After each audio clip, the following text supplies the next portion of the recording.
Selamat pagi Bapak Ibu Saudara yang dikasihi Tuhan. Selamat bertemu lagi, puji Tuhan. Pagi hari ini sebelum kita melangkah di hari yang baru, kita bersama-sama akan menikmati firman Tuhan melalui renungan pagi pada pagi hari ini. Bapak Ibu Saudara, tidak terasa kita ini sekarang sudah ada di pertengahan bulan Desember ya.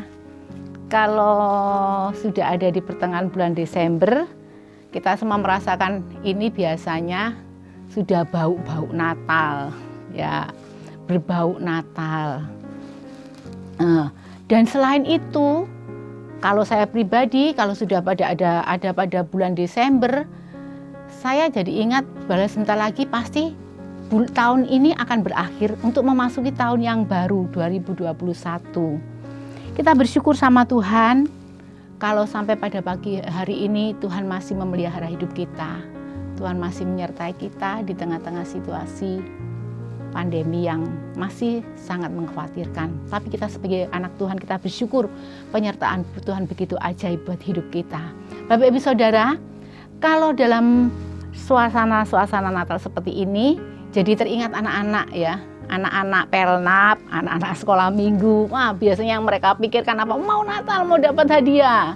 Ya, pikiran mereka itu Natal ada hadiah. Bahkan kita tahu bagaimana seorang sinterklas ya, gambaran itu bagi-bagi hadiah kepada anak-anak. Ya, bahkan tidak tahu dengan kondisi yang seperti ini, apakah perayaan Natal itu di berbagai tempat bisa dirayakan seperti tahun-tahun sebelum masa pandemi dengan pesta yang luar biasa, dengan perayaan yang luar biasa, hadiah-hadiah Natal menjadikan anak-anak senang, ya. Tetapi sebenarnya kita lihat sekarang, sebenarnya apa sih Natal itu sebenarnya? Bagaimana kita menyikapi Natal itu? Karena ini sudah ada dalam suasana Natal, jadi renungan pagi hari ini saya beri judul bertemakan Natal adalah Immanuel. Kita baca di dalam Lukas 2 ayat 11 sampai 12. Lukas 2 ayat 12 Lukas 2 ayat 11 dan 12. Demikian bunyinya, hari ini telah lahir bagimu juru selamat, yaitu Kristus Tuhan di kota Daud. Dan inilah tandanya bagimu, kamu akan menjumpai seorang bayi dibungkus dengan lampin dan terbaring di dalam palungan. Bapak Ibu Saudara, kelahiran Yesus kita tahu semua. Yesus tidak lahir di sebuah rumah sakit yang indah, yang mewah. Tidak lahir di sebuah rumah yang walaupun tidak di rumah sakit, mungkin di sebuah tempat yang indah lah. Tapi dikatakan di sini dia lahir dan terbaring di dalam palungan. Kita tahu palungan itu adalah tempat makanan binatang. Bahkan kita tahu, tidak perlu saya ceritakan, Bapak Ibu Saudara tahu, Yesus lahir di sebuah kandang, bahkan dibaringkan dalam sebuah palungan yang sangat sederhana.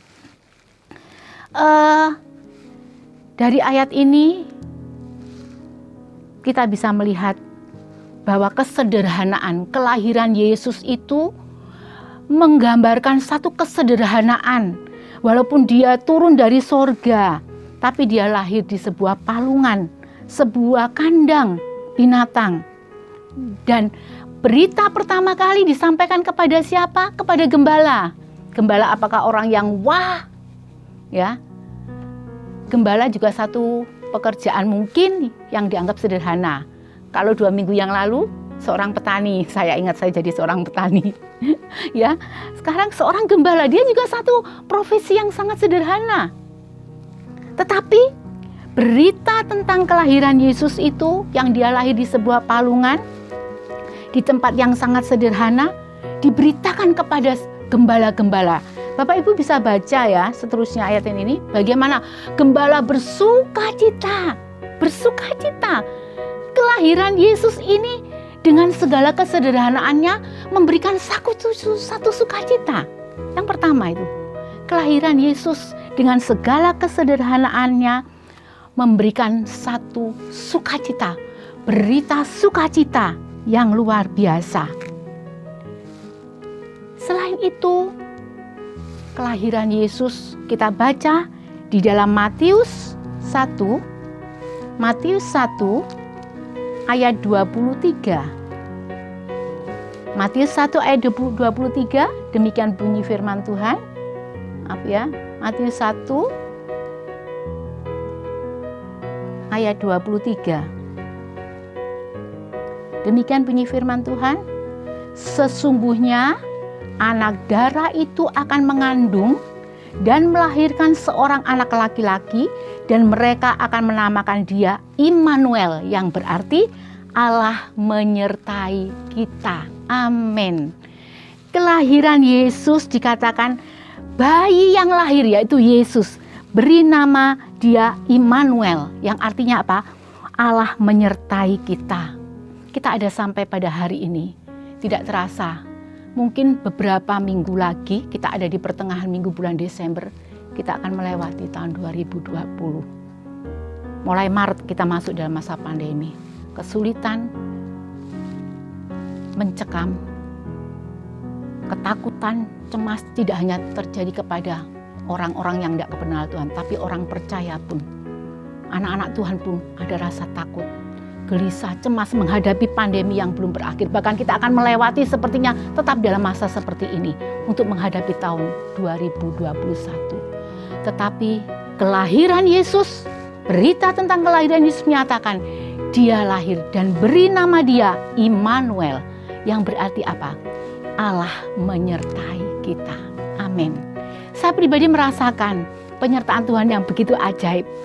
Melewati tahun, hampir 1 tahun, sudah 1 tahun lebih.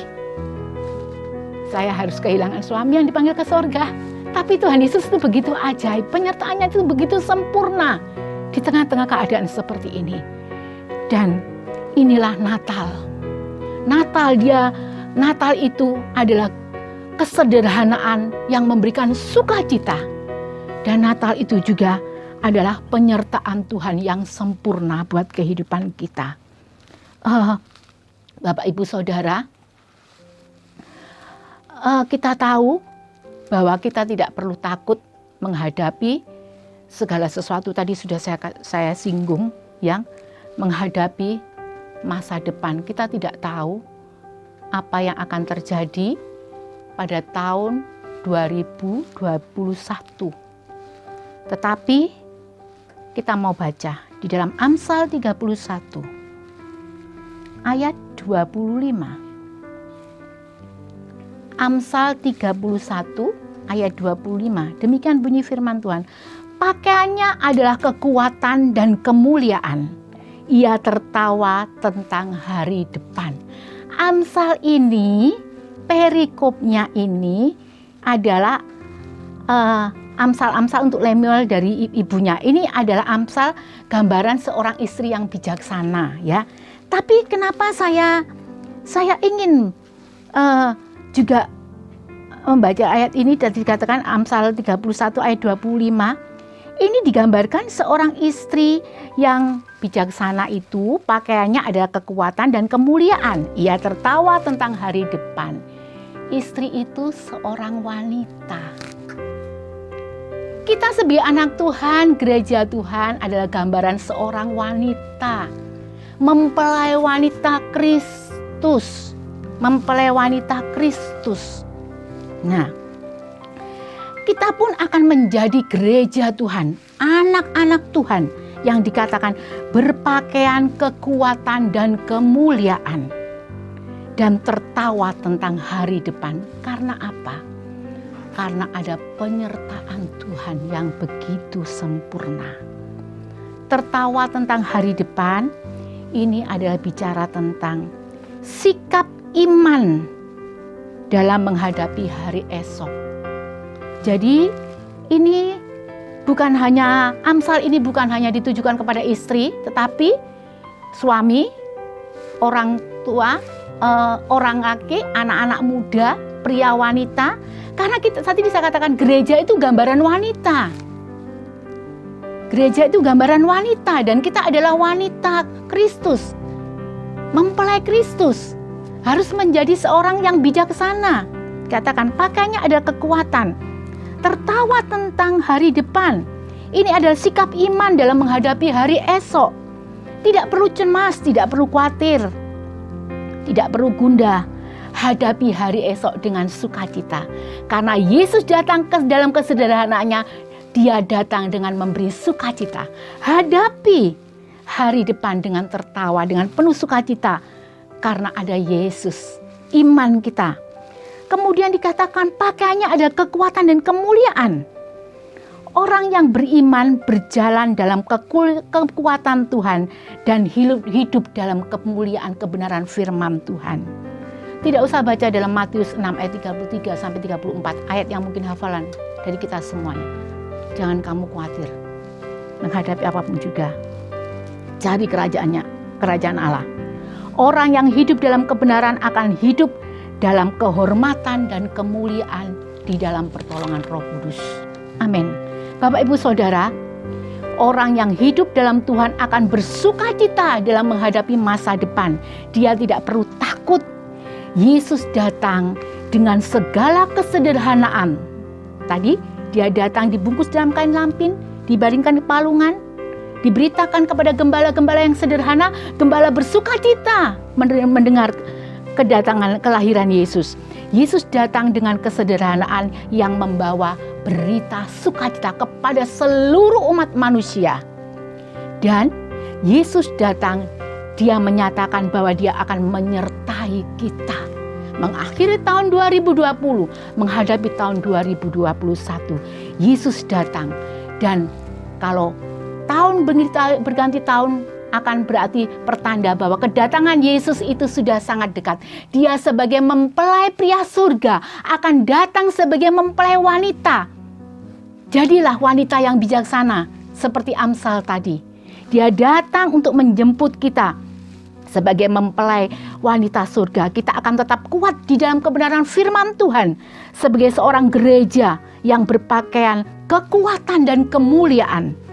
Dan di dalam menanti kedatangan Tuhan Yesus sebagai mempelai pria surga.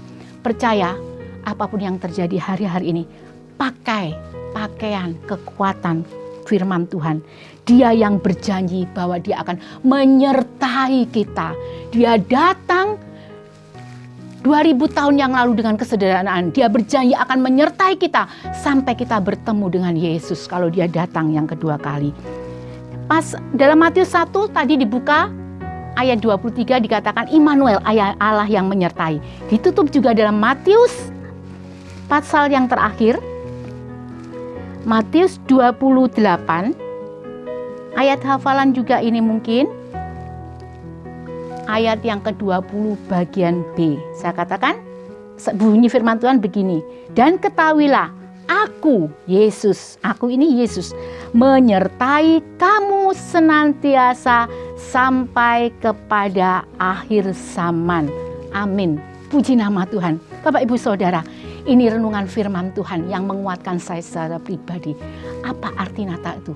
Bukan hadiah, bukan hal yang mewah. Dengan kesederhanaan, dengan segala kekuatan yang Tuhan berikan dalam hidup kita menghadapi dunia pandemi yang seperti ini, kita akan melangkah di tahun yang baru di dalam pertolongan Tuhan. Sebelum mengakhiri renungan ini, saya akan menyanyikan satu pujian yang judulnya Immanuel. Immanuel, Yesus beserta kita. Korban Yesus, jaminan kuat abadi.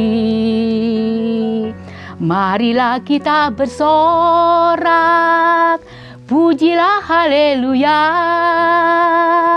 Muliakanlah namanya, mempelai pria surga. Marilah kita bersorak, pujilah haleluya. Muliakanlah namanya, mempelai pria surga. Amin Tuhan, amin. Yesus datang 2000 tahun yang lalu sebagai seorang bayi yang sederhana. Tapi dia akan datang kedua kalinya lagi bukan sebagai seorang bayi. Dia datang sebagai raja. Dia datang sebagai mempelai pria surga yang menjemput kita sebagai gerejanya, mempelai wanita surgawi. Amin. Puji nama Tuhan. Demikian renungan firman Tuhan pada pagi hari ini, kiranya memberkati kita semuanya. Tetap jaga kesehatan. Tuhan Yesus selamat beraktivitas. Tuhan Yesus memberkati. Amin.